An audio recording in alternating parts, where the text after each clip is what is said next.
ਜਿਹੜੇ ਮੇਲ ਸੀਗੇ ਪੁਲਿਸ ਵਾਲੇ, ਇਹਨਾਂ ਨੇ ਫੀਮੇਲ ਦੇ ਉੱਤੇ ਲਾਠੀ ਚਾਰਜ ਕਿਉਂ ਕੀਤਾ? ਇਹਨਾਂ ਨੂੰ ਕਿੰਨਾ ਨੇ ਰਾਈਟ ਦਿੱਤਾ ਹੈਗਾ? ਮੇਰਾ ਸਵਾਲ ਪੁਲਿਸ ਵਾਲਿਆਂ ਨੂੰ ਤੇ ਪ੍ਰਸ਼ਾਸਨ ਨੂੰ ਸਿਰਫ ਇਹ ਆ ਵੀ ਅਸੀਂ ਖਾਲੀ ਹੱਥ ਆਏ।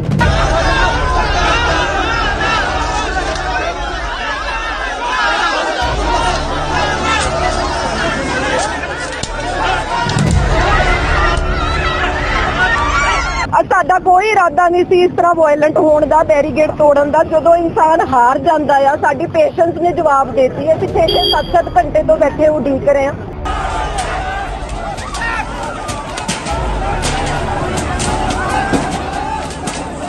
ਅਸੀਂ ਨਹੀਂ ਹੱਥੇ ਆਏ ਆ, ਸਾਡੇ ਹੱਥ 'ਚ ਕੋਈ ਡਾਂਗਾ ਨਹੀਂ, ਕੋਈ ਤਲਵਾਰਾਂ ਨਹੀਂ, ਕੁਝ ਨਹੀਂ ਹੈਗੀ ਆ। ਇਹ ਡਾਂਗਾ ਲੈ ਕੇ ਮਾਰਨ ਲੱਗੇ, ਇਹ ਕਿੱਥੋਂ ਦਾ ਇਨਸਾਫ ਹੈ? ਜਾਂ ਤਾਂ ਸਾਡੇ ਵੀ ਹੱਥ 'ਚ ਫੜਾ ਦੋ, ਫਿਰ 1-on-1 ਮੁਕਾਬਲਾ ਹੋ ਜਾਵੇ।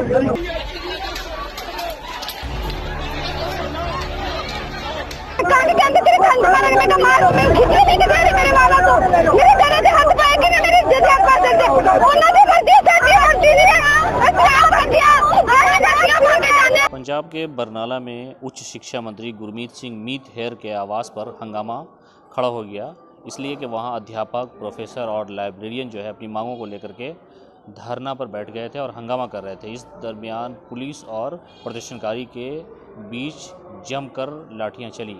महिला शिक्षकों को सड़क पर दौड़ा कर पीटा गया और ज़बरदस्त हंगामा हुआ। वहां पर अफरा तफरी पूरी तरह से फैल गई। बाद में पुलिस ने प्रदर्शनकारियों को बसों में भरकर ले गई और कई थानों में बंद कर दिया गया है। लगातार अपनी मांग को लेकर के अध्यापक, प्रोफेसर और लाइब्रेरियन जो है वो प्रदर्शन कर रहे थे। सरकार के सामने कई बार अपनी मांग को रख चुके थे और पक्की नौकरी की उनकी डिमांड थी। इसी को लेकर के बरनाला में ये लोग डेरा डाले हुए थे और मंगलवार की सुबह उन्होंने उच्च शिक्षा मंत्री गुरमीत सिंह मीत हेयर के आवास की तरफ कूच कर गए और वो अपनी मांग पर अड़े रहे। इस दौरान पुलिस ने पहले उन्हें समझाने की कोशिश की। पुलिस पहले से अलर्ट भी थी, लेकिन वो लोग नहीं माने और रास्ते में ही जब पुलिस ने उन्हें रोका तो हंगामा खड़ा हो गया और प्रदर्शनकारी आगे जाने के लिए अड़ गए और जिद करने लगे। पुलिस ने उन पर लाठी बरसा दी और उसके बाद पूरी तरह से इलाके में हंगामा फैल गया। लाठीचार्ज के दौरान महिला शिक्षिका ने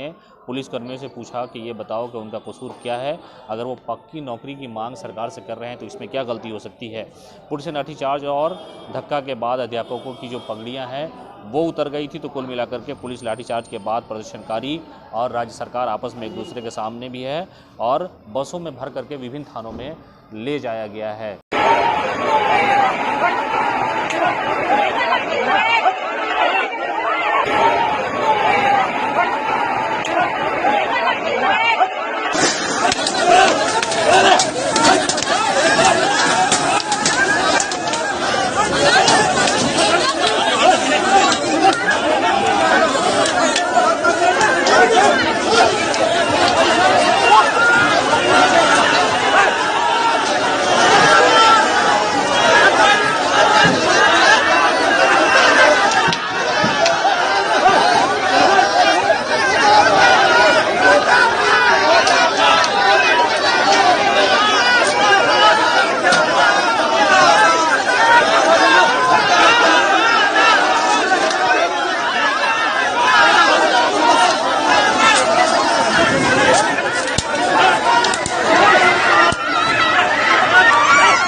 ਰਹੇ ਸੀ। ਅਸੀਂ ਸਵੇਰ ਦੇ 10 ਵਜੇ ਦੇ ਇੱਥੇ ਚੌਂਕ ਤੇ ਬੈਠੇ ਸੀਗੇ, ਕੋਟ ਚੌਂਕ ਹੈ ਜਿਹੜਾ।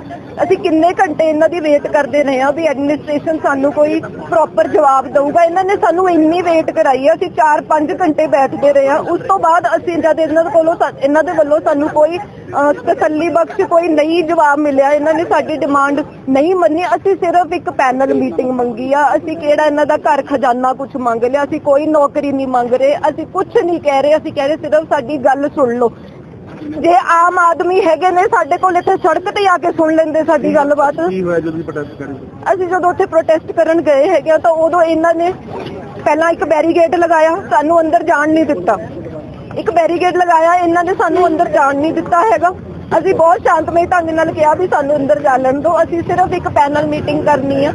ਸਾਡਾ ਕੋਈ ਇਰਾਦਾ ਨਹੀਂ ਸੀ ਇਸ ਤਰ੍ਹਾਂ ਵਾਇਲੈਂਟ ਹੋਣ ਦਾ, ਬੈਰੀਗੇਡ ਤੋੜਨ ਦਾ। ਜਦੋਂ ਇਨਸਾਨ ਹਾਰ ਜਾਂਦਾ ਆ, ਸਾਡੀ ਪੇਸ਼ੈਂਸ ਨੇ ਜਵਾਬ ਦੇਤੀ। ਅਸੀਂ 6-7 ਘੰਟੇ ਤੋਂ ਬੈਠੇ ਉਡੀਕ ਰਹੇ ਆ। ਉਦੋਂ ਇਹਨਾਂ ਨੇ ਸਾਡੀ ਕੁਝ ਨਹੀਂ ਸੁਣੀ ਹੈਗੀ, ਸਾਡੇ ਕੋਲ ਕੋਈ ਰਾਹ ਨਹੀਂ ਛੱਡਿਆ। ਅਸੀਂ ਬਾਰ-ਬਾਰ ਕਹੀ ਗਏ ਆ ਵੀ ਤੁਸੀਂ ਹੋਰ ਟਾਈਮ ਲੈ ਲਓ, ਹੋਰ ਟਾਈਮ ਲੈ ਲਓ, ਪਰ ਸਾਨੂੰ ਦੇ ਦਿਓ। ਟਾਈਮ ਨਹੀਂ ਮੰਨੇ ਹੈਗੇ, ਸਾਡੇ ਕੋਲ ਕੋਈ ਚਾਰਾ ਹੀ ਨਹੀਂ ਸੀਗਾ। ਸਰ ਸਾਡੇ ਟਰਮੀਨੇਸ਼ਨ ਲੈਟਰ ਦੀ ਤਲਵਾਰ ਗਰਦਨ ਤੱਕ ਆ ਚੁੱਕੀ ਆ, ਕੱਟਣ ਵਾਲੀ ਗਰਦਨ ਹੋ ਗਈ ਆ। ਤੇ ਕਹਿੰਦੇ ਨੇ ਕਿ 10-15 ਦਿਨ ਬਾਅਦ ਮੀਟਿੰਗ ਦਾ ਟਾਈਮ, ਮੈਨੂੰ ਐਗਜ਼ੈਕਟ ਡੇਟ ਨਹੀਂ ਪਤਾ ਕਿਹੜੀ ਕਹਿ ਰਹੇ ਸੀ, ਵੀ ਉਦੋਂ ਦੇ ਦਾਂਗੇ। ਵੀ ਉਦੋਂ ਮੀਟਿੰਗ ਦਾ ਮਤਲਬ ਕੀ ਰਹਿ ਗਿਆ ਜਦ ਅਸੀਂ ਟਰਮੀਨੇਟ ਹੀ ਹੋ ਗਏ। ਅਸੀਂ ਅੱਜ ਵਰਕਿੰਗ ਡੇ ਤੇ ਇਸ ਲਈ ਆਏ, ਸਾਨੂੰ ਪਤਾ ਨਹੀਂ ਸਾਡੇ ਰਾਤ ਤੱਕ ਸਾਨੂੰ ਪਹੁੰਚ ਜਾਣ, ਸਾਡੇ ਸਵੇਰ ਤੱਕ ਸਾਡੇ ਟਰਮੀਨੇਸ਼ਨ ਲੈਟਰ ਸਾਡੇ ਕੋਲ ਪਹੁੰਚ ਜਾਣ। ਟਰਮੀਨੇਸ਼ਨ ਲੈਟਰ ਤੋਂ ਬਾਅਦ ਮੀਟਿੰਗ ਦਾ ਕੀ ਮਤਲਬ ਰਹਿ ਗਿਆ? ਉਸ ਤੋਂ ਬਾਅਦ ਇਹਨਾਂ ਨੇ ਸਾਨੂੰ ਇੱਥੇ ਤੱਕ ਵੀ ਨਹੀਂ ਆਉਣ ਦੇਣਾ, ਚੌਂਕ ਤੱਕ ਜਿਹੜੇ ਅਸੀਂ ਅੱਜ ਆ ਗਏ। ਇਹਨਾਂ ਦੀ ਅੱਜ ਦੇ ਦਿਨ ਨਹੀਂ ਸਾਡੀ ਸੁਣ ਰਹੇ ਹੈਗੇ ਕੁਝ ਵੀ। ਉੱਥੇ ਪ੍ਰੋਟੈਸਟ ਦੇ ਵਿੱਚ ਜਿਹੜੇ ਮੇਲ ਸੀਗੇ ਪੁਲਿਸ ਵਾਲੇ, ਇਹਨਾਂ ਨੇ ਫੀਮੇਲ ਦੇ ਉੱਤੇ ਲਾਠੀ ਚਾਰਜ ਕਿਉਂ ਕੀਤਾ? ਇਹਨਾਂ ਨੂੰ ਕਿੰਨਾ ਨੇ ਰਾਈਟ ਦਿੱਤਾ ਹੈਗਾ? ਮੇਰਾ ਸਵਾਲ ਪੁਲਿਸ ਵਾਲਿਆਂ ਨੂੰ ਤੇ ਪ੍ਰਸ਼ਾਸਨ ਨੂੰ ਸਿਰਫ ਇਹ ਆ ਵੀ ਅਸੀਂ ਖਾਲੀ ਹੱਥ ਆਏ, ਅਸੀਂ ਨਹੀਂ ਹੱਥੇ ਆਏ ਆ। ਸਾਡੇ ਹੱਥ 'ਚ ਕੋਈ ਡਾਂਗਾ ਨਹੀਂ, ਕੋਈ ਤਲਵਾਰਾਂ ਨਹੀਂ, ਕੁਝ ਨਹੀਂ ਹੈਗੀ ਆ। ਇਹ ਡਾਂਗਾ ਲੈ ਕੇ ਮਾਰਨ ਲੱਗੇ, ਇਹ ਕਿੱਥੋਂ ਦਾ ਇਨਸਾਫ ਹੈ? ਜਾਂ ਤਾਂ ਸਾਡੇ ਵੀ ਹੱਥ 'ਚ ਫੜਾ ਦੋ, ਫਿਰ 1-on-1 ਮੁਕਾਬਲਾ ਹੋ ਜਾਵੇ। ਨਾਮ ਕਿੱਥੇ ਦਿਖ ਰਿਹਾ? ਅਸੀਂ ਨਾਮ ਦੇਖਾਂਗੇ, ਇਹ ਅਸੀਂ ਆਪਦੀ ਇੱਜ਼ਤ ਬਚਾਵਾਂਗੇ। ਤੁਹਾਡਾ ਨਾਮ ਕੀ ਹੈ ਜੀ? ਅਸੀਂ ਖਿੱਚ ਰਹੇ ਹਾਂ, ਫੀਮੇਲ ਕਿੰਨੇ ਨੂੰ ਖਿੱਚ ਕੇ ਲੈ ਕੇ ਜਾ ਰਹੀ ਹੈ। ਇਹ ਕੰਨ ਕਹਿੰਦੇ ਤੇਰੇ ਖੰਡ ਮਾਰਨ ਮੈਂ ਮਾਰੂ, ਮੈਂ ਖਿੱਚ ਕੇ ਲੈ ਕੇ ਜਾ ਰਹੀ ਮੇਰੇ ਵਾਲਾਂ ਤੋਂ। ਮੇਰੇ ਘਰੇ ਦੇ ਹੱਥ ਪਾਏ ਕਿ ਮੇਰੀ ਇੱਜ਼ਤ ਆਪਾ ਦਿੰਦੇ, ਉਹਨਾਂ ਦੀ ਮਰਜ਼ੀ ਸਾਡੀ ਮਰਜ਼ੀ ਨਹੀਂ ਹੈ। ਅੱਛਾ ਬੱਚਿਆ ਆਹ ਗੱਡੀਆਂ ਮੰਗ ਕੇ ਜਾਂਦੇ ਅਸੀਂ ਆਪ ਕਿਉਂ ਦੇ ਦਿਓ? ਤੂੰ ਛੁੱਟੀਆਂ ਦੇ ਦਿਓ ਜਨਾਨੀਆਂ ਨੂੰ, ਕਿੰਨੀਆਂ ਕੁੜੀਆਂ ਨੂੰ, ਠੀਕ ਹੈ?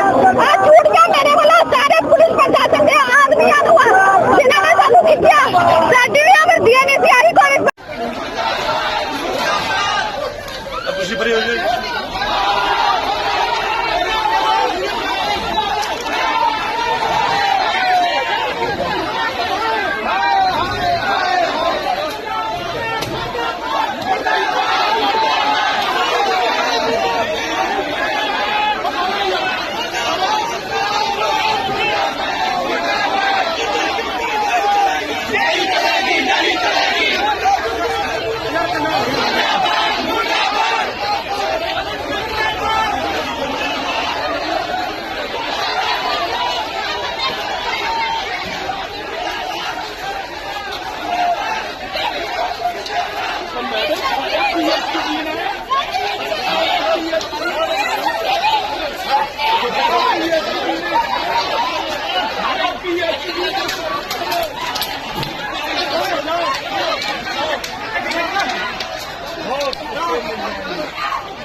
तू पीछे हो जा यार।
ਮੈਨੂੰ 11 ਵਜੇ ਦਾ ਲਾਈਵ ਲਿਆ ਦਿਓ ਜੀ, ਲਿਆ ਦੇ 90 ਤੇਰੇ ਕੋਲ 11 ਵਜੇ ਲਾਈਵ ਚੱਲਦਾ ਮੈਂ ਤੇ ਮੇਰਾ ਚੱਲ ਚਲਾ